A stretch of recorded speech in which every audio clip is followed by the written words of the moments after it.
Hey, what's going on YouTube? Welcome back to Project Adrii.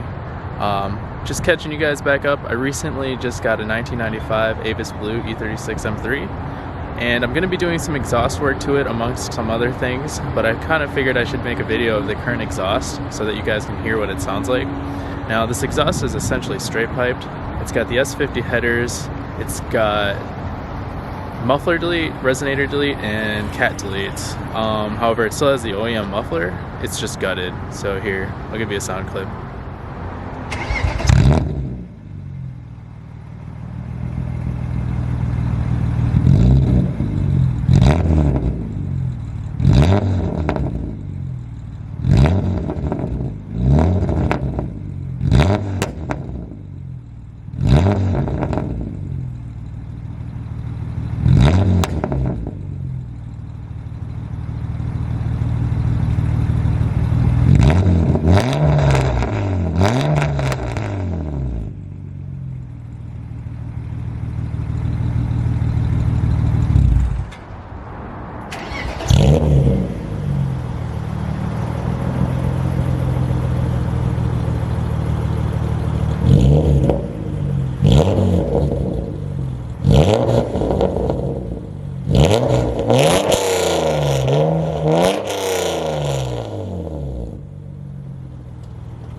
Alright guys, so there you have it. That's the stock setup. Well, not stock.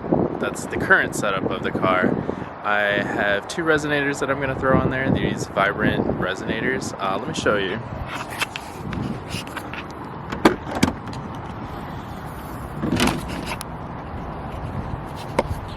So these are 2.5 inch bottle style resonators. So I'm going to be throwing both of these in there, and then I will give you an exhaust clip and we'll see how it sounds.